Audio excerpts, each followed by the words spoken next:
Exam यानी कि परीक्षा। परीक्षा एक ऐसा शब्द है जिसे सुनते ही अच्छे अच्छे स्टूडेंट्स के हाथ पैर कीर्तन करने लगते हैं।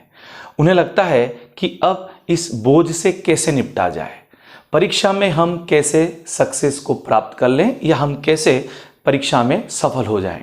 ठीक है, तो मैं हूं रविंद्र सोनी और आज हम इसी टॉपिक के ऊपर डिस्कशन करेंगे कि किसी भी एग्जाम में हम किस तरीके से स्ट्रेटेजी बनाएं ताकि हम सक्सेस को आसानी से पा सकें।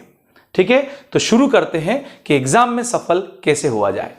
सबसे पहला काम, किसी भी एग्जामिनेशन में जब आप फाइट करना चाहते हैं तो आपको उस एग्जाम से रिलेटेड सिलेबस कंठस्थ होना चाहिए। बिल्कुल आपको अच्छी तरीके से वो लर्न होना चाहिए कि उस एग्जाम के सिलेबस का पैटर्न क्या है, कौन कौन से टॉपिक से कितने कितने मार्क्स के क्वेश्चंस बनने वाले हैं।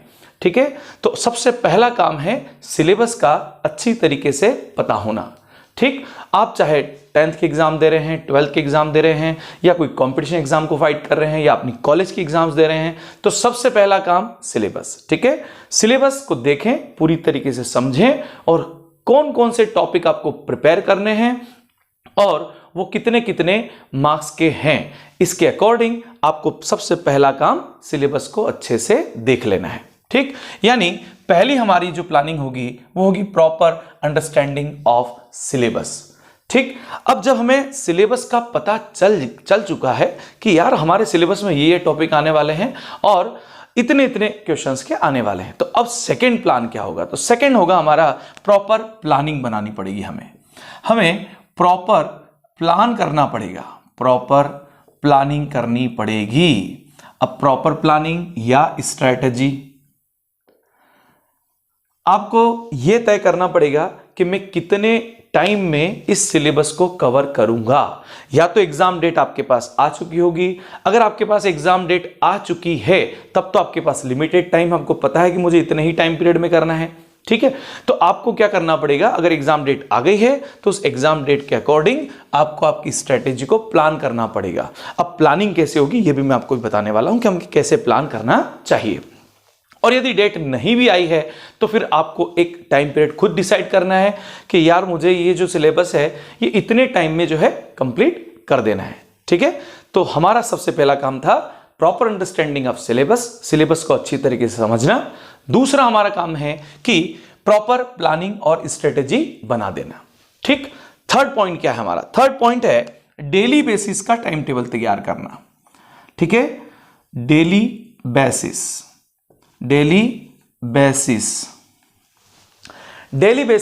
टाइम टेबल आपको बनाना पड़ेगा। ठीक है, और एक बैकअप प्लान साथ में आप रखें, बैकअप प्लान। अब ये क्या बात है भाई? देखो कई बार क्या होता है, स्टूडेंट्स क्या करते हैं कि बहुत बढ़िया तरीके से बैठते हैं, शानदार तरीके से, और सोचते हैं कि यार अब मुझे एग्जाम आ गई, एग्जाम अब मैं ये टाइम टेबल बनाऊंगा, इस टाइम टेबल के अकॉर्डिंग मैं काम करूंगा। मैं सवेरे 5 बजे उठ जाऊंगा, 5 बजे उठ के सबसे पहला मैं ये सब्जेक्ट पढ़ूंगा, उसके बाद में जो है नाश्ता करूंगा, उसके बाद में जो है नहा लूंगा, उसका फिर मैं ये वाला सब्जेक्ट पढ़ूंगा। कंटिन्यू वो एक टाइम टेबल प्रिपेयर करके रख लेता, बहुत बढ़िया तरीके से सजा देता, सजाने के बाद उसे अपने कमरे की दीवार पर बहुत बढ़िया तरीके से चिपका भी देता है।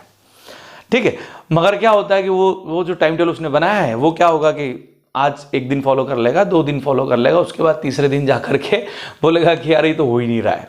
ठीक है ना, क्योंकि उसने क्या करा कि वो बहुत लंबा टाइम टेबल बना दिया, पूरा का पूरा सिलेबस कैसे कवर करूंगा आज ही आज बना दिया। ठीक है, आपको बनाना चाहिए, उसमें कोई शंका नहीं है, मगर टाइम टेबल हमेशा आपके डेली रूटीन पर होना चाहिए, डेली बेसिस पे होना चाहिए कि मैं आज क्या करने वाला हूं।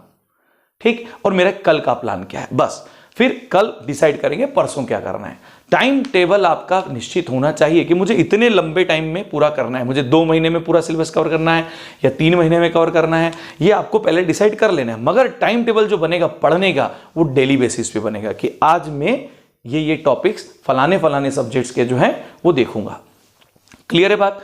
ठीक, अच्छा एक लफड़ा क्या पड़ सकता है, जिससे मैंने इसमें कहा कि बैकअप प्लान होना चाहिए। अब क्या हुआ कि मैंने प्लान तो बना लिया था मगर अचानक कुछ काम आ गया और मुझे उस काम की वजह से आज का जो मेरा शेड्यूल था वो शेड्यूल बिगड़ गया। अब कल का तो शेड्यूल मैंने नया बना रखा था, अब मैं क्या करूंगा? प्रॉब्लम में आ जाऊंगा ना। तो आपको क्या करना पड़ेगा, एक बैकअप प्लान साथ में रखना पड़ेगा कि भाई अगर मुझे कुछ काम आ गया या मुझे कहीं शादी में जाना है या अचानक घर वालों ने कुछ काम सौंप दिया है, मुझे उस काम की वजह से कुछ जो है मेरा जो है शेड्यूल वो पूरा नहीं हो पा रहा है, तो फिर आपको इसके साथ एक बैकअप प्लान रखना पड़ेगा कि यार अगर ये आज का काम मेरा अटक जाता है तो मैं इसे कब पूरा करूंगा। ठीक है, वो आप अपनी सुविधा के अकॉर्डिंग बना सकते हैं कि मेरा बैकअप प्लान ये रहेगा। उसके लिए भी आपको टाइम निकालना जरूरी है। ठीक है, तो सबसे पहला काम मैंने क्या बताया, proper understanding of syllabus, syllabus को बहुत अच्छी तरीके से समझ लो। ठीक, सेकंड मैंने आपको बताया कि आपकी एक प्रॉपर प्लानिंग या स्ट्रेटेजी होना चाहिए कि मैं कितने टाइम पीरियड में इस सिलेबस को कवर करूंगा। तीसरा मैंने काम बताया कि डेली बेसिस पर टाइम टेबल बना लेना। सवेरे मैं उठा, मुझे आज पूरे दिन भर का जो टाइम मेरा रहेगा, मुझे ये टॉपिक्स आज देखने ही हैं, और यदि मैं किसी कारणवश नहीं देख पाया तो मेरा बैकअप टाइम ये है, मैं इस टाइम पीरियड पर ये देख लूंगा। ठीक है, तो 3 बातें समझ में आई। चौथी बात क्या है, प्रॉपर प्लानिंग ऑफ रिवीजन। कई बार क्या होता है कि रिवीजन प्लान नहीं बनाते हम लोग, रिवीजन प्लान नहीं बनता है। हमने क्या किया कि हमारे पास 20 टॉपिक थे, हमने 20 टॉपिक लिए और हमने कहा कि यार मैं एक टॉपिक को 2 दिन में कवर करूंगा, 20 टॉपिक को 40 दिन में कवर कर लूंगा, और मालूम पड़ा कि 45 दिन बाद तो एग्जाम है, 45 दिन बाद एग्जाम थी, 40 दिन का हमने टाइम टेबल बना दिया, एक टॉपिक को 2 दिन दे दिए और 20 टॉपिक को 40 दिन में कवर कर लिया, और 40-45 दिन बाद एग्जाम थी। मगर आपने रिविजन का कोई प्लान नहीं रखा, तो अब क्या होगा, जैसे जैसे आप आगे बढ़ते जाएंगे, नेक्स्ट टॉपिक से नेक्स्ट टॉपिक, नेक्स्ट टॉपिक से नेक्स्ट टॉपिक, तो जो पुराना वाला है उसकी तो 12 बज जाएगी, वो तो कहेगा कि अब मेरा क्या होगा भाई, मुझे तो तुम भूल गए हो। तो आपको सबसे पहला काम ये करना पड़ेगा कि एक प्रॉपर रिवीजन प्लान साथ में बनाना पड़ेगा। आज जो मैंने पढ़ा है कल मैं उसे रिवाइज करूंगा, तो मैं उसके लिए कितना टाइम रखूंगा, ये भी प्लान होना चाहिए, बहुत जरूरी है। क्योंकि हम पढ़ सब लेते हैं मगर हम भूल जाते हैं, फिर हम ये कहते हैं कि एग्जाम में यार याद तो मैंने सब किया था, मैं भूल गया। क्यों भूला? क्योंकि हमारे पास रिवीजन प्लान नहीं था, और रिवीजन प्लानिंग नहीं थी, इसी वजह से सारी समस्याएं क्रिएट हो गई हैं। ठीक, तो आपको सबसे अच्छा काम क्या करना है कि डेली बेसिस पर एक रिवीजन प्लान भी तैयार कर लेना है। अब रिवीजन प्लान तैयार करने के बाद नेक्स्ट स्ट्रेटेजी क्या है, वो है हमारी कंसिस्टेंसी। अब ये कंसिस्टेंसी क्या है भाई, कंसिस्टेंसी। अब कंसिस्टेंसी का मतलब क्या है? कंसिस्टेंसी का मतलब ये हुआ कि ऐसा नहीं हो कि मुझे आज बहुत इच्छा हुई, मैंने कहीं सुना, किसी स्टूडेंट से सुना या मैंने मेरे दोस्त से सुना कि यार उसने टाइम टेबल बना लिया है, अब तो उसके अकॉर्डिंग तैयारी कर रहा है, तो हमारे अंदर जेलसी स्टार्ट हो गई और वो आगे निकल जाएगा, मैं पीछे रह जाऊंगा। तो अपन ने महीने 2 महीने का प्लान बना दिया, मगर 1-2 दिन में हम लोगों को फूस, काम खत्म, कुछ नहीं हो रहा हमसे। 2 दिन बाद हमारा टॉपिक आगे आगे खसकता जा रहा है, वाह कल देख लेंगे, वाह चल इसको परसों देख लेंगे, धीरे धीरे। तो वो व्यक्ति कभी भी सक्सेस नहीं हो पाएगा, क्योंकि विदाउट कंसिस्टेंसी सक्सेस नहीं मिलेगी आपको, यह आप ध्यान रख लें। Consistency must be there, consistency होना जरूरी है, यानी निरंतरता। आज आपने काम किया है तो कल भी आपका माइंड शेप बिल्कुल रेडी रहे कि मुझे कल भी पढ़ना है, मुझे परसों ही पढ़ना है। जब तक मेरा टारगेट अचीव नहीं होगा मुझे काम पूरा करना है, हार नहीं मानना है। हार नहीं मानूंगा, राड़ नहीं ठानूंगा, काल के कपाल पर लिखता मिटाता हूं, गीत नया गाता हूं। ठीक है, तो आपको यह ध्यान रखना है कि कंसिस्टेंसी मस्ट बी देयर। आपको कंटिन्यूअस पढ़ाई पे ध्यान देना पड़ेगा बिना हारे, विथ कॉन्फिडेंस। यानी कंसिस्टेंसी के साथ आपको जरूरत पड़ेगी कॉन्फिडेंस की, कॉन्फिडेंस। क्योंकि कई बार क्या होता है कि हम पढ़ते रहते हैं, तो हम क्या करते हैं कि कुछ पढ़ा, फिर कभी भूल गए, 2-5 दिन बाद किसी ने क्वेश्चन कर लिया था, हमने पढ़ा था मगर हम भूल गए। अब भूल गए तो हमारा कॉन्फिडेंस यहाँ पर लूज होने लगता है, हमारे अंदर निगेटिव फीलिंग आने लगती है कि यार अब मैं क्या करूँगा, मेरा तो माइंड ही नहीं चल रहा है, मैं तो भूल गया, अब क्या करें। तो नेगेटिव थॉट से आपको बचना पड़ेगा, और इसके लिए आपके अंदर कॉन्फिडेंस का होना बहुत जरूरी है। विदाउट कॉन्फिडेंस आप अपने टारगेट तक प्रॉपर तरीके से नहीं पहुंच पाएंगे। तो ये बहुत ज़रूरी है कि आपके अंदर कॉन्फिडेंस होना जरूरी है, होना ही चाहिए। ठीक, तो आप पॉजिटिव थिंकिंग रखें, पॉजिटिव एटीट्यूड रखें। ठीक है, हो सकता है मैं भूल गया, ठीक है मैं वापस उसको रिवाइज कर लूंगा, मैं देख लूंगा, मुझसे कोई गलती हो गई होगी, ये आपका एक एटीट्यूड होना चाहिए। ये आपने को अभी नहीं पता, किसी ने बता दिया, ठीक है मैंने उसको रिपेयर कर लिया। कोई चीज़ मैंने नहीं पढ़ी थी तो मैं टेंशन में आ गया, यार मैंने तो पढ़ी नहीं, इसने पढ़ ली, नहीं घबराना। अपन ने नहीं पढ़ी थी, उसने बता दी, तो हमारा नॉलेज ऑलरेडी गेन हो चुका है। टेंशन नहीं लेना है, ठीक है। तो आपको कॉन्फिडेंस बना के रखना है जब तक आप एग्जामिनेशन फाइट ना कर लें और उसमें सक्सेस ना हो जाए, तब तक आपका कॉन्फिडेंस कभी भी लूज नहीं होना चाहिए, ठीक। तो कंसिस्टेंसी के बाद confidence must be there, consistency के बाद कॉन्फिडेंस का होना भी बहुत जरूरी है। नेक्स्ट हमारी प्लानिंग क्या हो सकती है?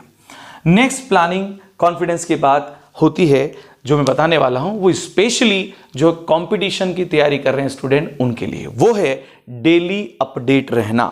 डेली आपको अपडेट रहना पड़ेगा with current news, daily update होना पड़ेगा आपको। डेली अपडेट योरसेल्फ, अपडेट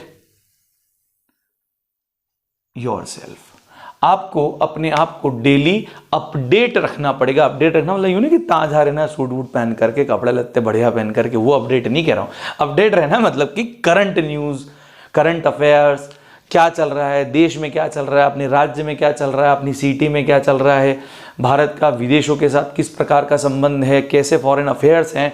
तो ये सब चीजें जो हैं इनसे आपको अपडेट रहना पड़ेगा। करंट इश्यूज क्या हैं, ठीक है। किसान आंदोलन हुआ था, प्रधानमंत्री ने वापस सारे कानून वापस ले लिए, क्यों ले लिए, क्या कारण है, आप इन चीजों के साथ डेली अपडेट रहें, ठीक। क्योंकि कंपटीशन एग्जाम्स में कई बार इन्हीं टॉपिक से लेकर के कोई भी क्वेश्चंस बन जाते हैं, या यहां नहीं पूछेंगे तो इंटरव्यूज में आपकी ओपिनियन जान ली जाती है, या आपसे पूछ लिया जाता है कि भाई आप क्या सोचते हैं, क्यों लिया गया है ये किसान आंदोलन। जब किसान आंदोलन हुआ तो प्रधानमंत्री ने सारे जो कानून बनाए थे वो वापस क्यों ले लिए भैया, तो आपकी इस पे क्या राय है, what is your opinion about it, इसके बारे में आप क्या सोचते हैं, ठीक। तो फिर ऐसी चीज़ों से फिर आप कैसे जो है कोप करेंगे। इसलिए आपको डेली अपडेट रखना पड़ेगा अपने आप को। साथ में आपको अपने खुद के व्यूज बनाने पड़ेंगे, आप क्या सोचते हैं इन मुद्दों के बारे में, ठीक है। आपकी अपनी पर्टिकुलर राय क्या है, ठीक। और वो राय तब बनेगी जब आप हमेशा न्यूज के साथ अपडेट रहेंगे। अलग अलग इश्यूज पे आप पढ़ेंगे, ठीक है। अलग अलग मैगजीन्स में पढ़ें, अलग अलग न्यूज़पेपर पढ़ें, अलग अलग न्यूज़ में जो डिबेट होती है आप उन्हें सुने। जब आप ऐसा करेंगे तो धीरे धीरे जो आपका माइंड है ये डेवलप होना स्टार्ट हो जाएगा और आपके खुद के अपने व्यूज़ बनना शुरू हो जाएंगे। जितना ज़्यादा सुनेंगे, जितना ज़्यादा पढ़ेंगे, जितना ज़्यादा आप देखेंगे, वैसे वैसे आपके व्यूज़ जो हैं बढ़ते जाएंगे। आपका जो माइंड है उसके सोचने की क्षमता जो है वो बढ़ती जाएगी, ठीक। ये आपको इंटरव्यू में सक्सेस दिलाएगी। और लास्ट बात जो मैं आपको बताने वाला हूं वो है आपको अपनी पर्सनालिटी डेवलप करना।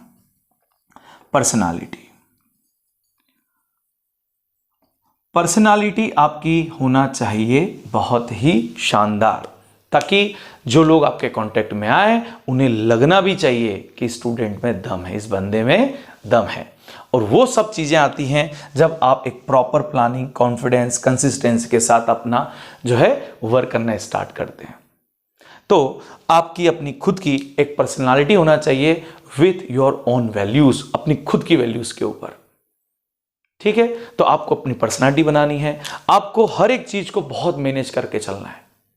अभी आजकल क्या हो गया, कई स्टूडेंट्स हो गए तो अब स्टूडेंट्स हो गए तो वो पढ़ाई पे कम ध्यान है, सोशल मीडियाज पे ज़्यादा ध्यान है, दिन भर लगे रहेंगे मोबाइल के अंदर। तो ये चीज़ें आपको जो है गलत डायरेक्शन में लेके जाएगी, आपको कभी भी सफलता के रास्ते पे नहीं ले जा सकती हैं। तो आपको ये करना पड़ेगा, हर एक चीज़ को एक बैलेंस बना करके चलना पड़ेगा कि हमारा काम क्या है, कब मुझे क्या चीज़ करनी है, ये आपको पता होना चाहिए। और आपका टारगेट एनी टाइम आपके माइंड में सेट रहना चाहिए कि मुझे मेरे इस टारगेट को अचीव करना है, एनी हाउ, किसी भी कीमत पर मुझे इसे अचीव करना है, ठीक। और हमेशा ये सोचते रहें कि यार मैं कुछ गलत तो नहीं कर रहा हूँ, गलत कर रहा हूँ तो उसे सेट करने की कोशिश करें कि नहीं यार ये चीज़ गलत है और ये चीज़ सही है। आप थोड़ा इसके बारे में सोचें और अपनी पर्सनालिटी को डेवलप करें। अगर आप इन चीज़ों के ऊपर अपनी प्लानिंग सेट करते हैं तो मैं निश्चित तौर से कह सकता हूं कि आप अपने टारगेट में निसंदेह सफल होंगे, ठीक है। ये वीडियो आपको कैसा लगा? अगर आपको अच्छा लगा है तो आप कमेंट करके मुझे बताएं, और आप अगर और भी किसी इश्यूज़ पर या और किसी टॉपिक के ऊपर वीडियोस चाहते हैं, आपकी कोई प्रॉब्लम्स है, आप उसे सॉल्व करना चाहते हैं, तो आप मुझे कमेंट सेक्शन में बता दें, ताकि मैं कोशिश करूंगा कि आपकी उन समस्याओं को मैं हल कर पाऊँ। तब तक के लिए जय हिंद।